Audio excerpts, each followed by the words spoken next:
우크라이나가 잘할수록 상황은 더 위험해질 것이다. 지난 5월에 미국의 한 당국자가 파이낸셜 타임즈에 밝힌 내용입니다. 우크라이나가 버티면 버틸수록 전쟁의 성격이 더 위태롭게 바뀔 거란 얘긴데요. 당시 예측한 그 위태로운 순간이 오고 있는 것 같습니다. 자, 우크라이나군의 강한 저항, 러시아의 재래식 무기 소진, 그리고 러시아의 우크라이나 영토 합병이 이른바 핵전쟁의 가능성을 높이고 있습니다. 21세기의 핵전쟁이라니 이게 말이 되냐 싶으시겠지만 아무도 믿지 않던 우크라이나 전쟁도 현실이 됐습니다.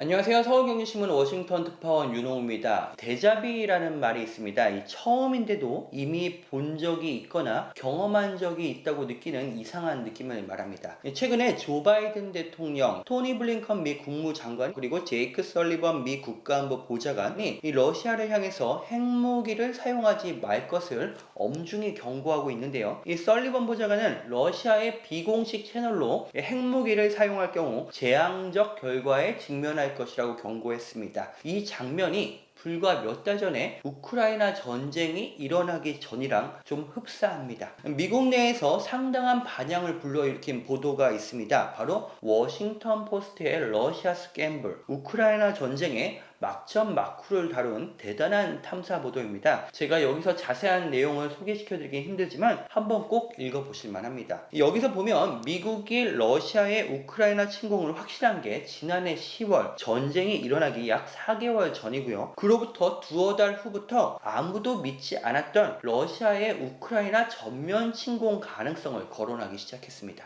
당시에 미국은 이 러시아 군대 이동, 침공 계획 등 미국 정보기관들이 얻은 정보를 이례적으로 공개하면서 러시아를 압박했는데요. 바이든 대통령은 그때도 우크라이나를 침공할 경우 러시아의 재앙이 될 것이라고 경고했습니다. 멘트도 지금하고 유사합니다. 물론 아직까지 우크라이나 전쟁 전처럼 러시아의 핵공격에 대한 구체적인 징후가 나타난 건 없습니다. 최근에 윌리엄 번스 CIA 국장도 어떤 실질적인 핵무기 증거나 위협은 감지되지 못했다고 밝혔습니다. 그런데 이 대규모의 군사이동이 벌어지는 일반적인 전쟁과 달리 이 핵전쟁은 전쟁의 성격 자체가 다르기 때문에 사전에 이를 감지하기 어려운 측면도 있습니다. 앞서 폴리티코는 이 미국 정보기관들이 러시아 핵무기 동향을 탐지하기 위해서 정보 자산을 집중하고 있지만 이를 알아채기는 쉽지 않을 거라고 보도했는데요. 이 전술 핵무기라는 게 사실 기존의 전투기에 폭탄만 갈아 끼우면 되는 문제라서 아무리 날고기는 미국 정보기관들이라도 이를 사전에 인지하기는 어렵다는 겁니다. 여기서 그럼 왜라는 질문이 생깁니다. 러시아가 정말 재앙적인 결과까지 감수하면서 왜 핵무기를 사용할 수도 있다는 위협을 하냐는 겁니다. 그 이유는 크게 세 가지 정도로 분류됩니다.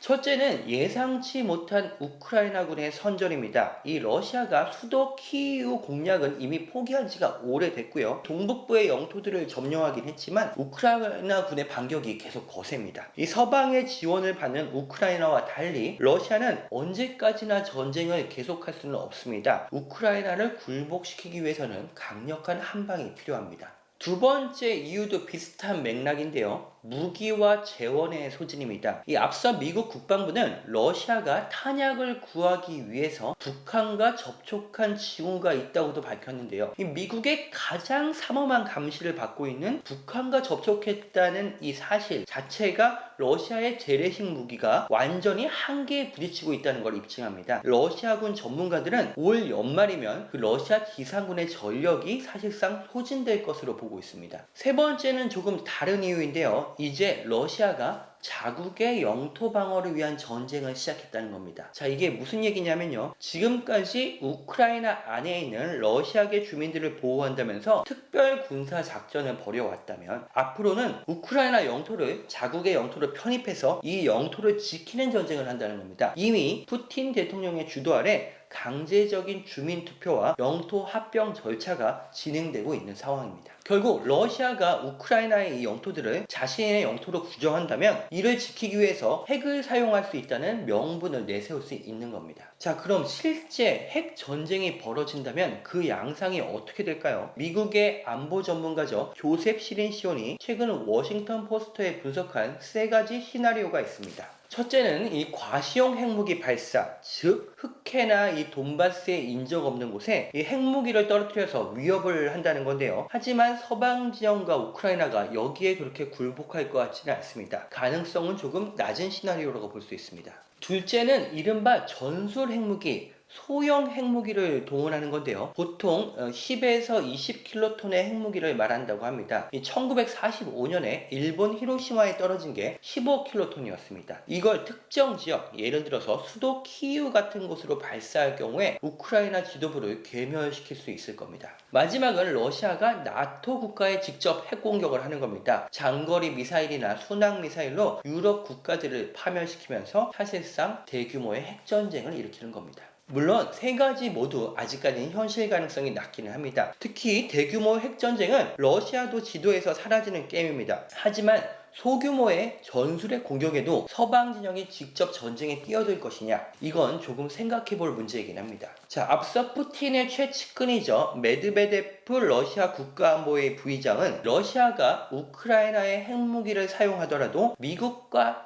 나토는 개입하지 않을 것이다, 이렇게 얘기를 했습니다. 그들에게는 나토 동맹이 우크라이나보다 훨씬 중요하다, 이런 얘기를 같이 했는데요. 이 우크라이나 지원을 두고 초기에 다소 분열됐던 나토 동맹을 생각하면 이게 아주 틀린 얘기라고도 볼 수는 없습니다. 러시아는 러시아 연방과 동맹국의 국가 안보에 중요한 상황에서 재래식 무기를 이용한 대규모 공격에 대응해 핵무기를 사용할 권리를 보유한다. 푸틴 대통령이 2000년 러시아 국가안전보장회의 사무총장으로 있을 때 직접 공표한 핵 정책입니다. 푸틴이 과연 자신의 모든 걸 위협할 수 있는 핵 도발을 할 것인지 미국 바이든 정부가 촉각을 곤두세우고 지켜보고 있습니다. 윤홍호의 워싱턴 24시 다음 시간에 다시 찾아오겠습니다.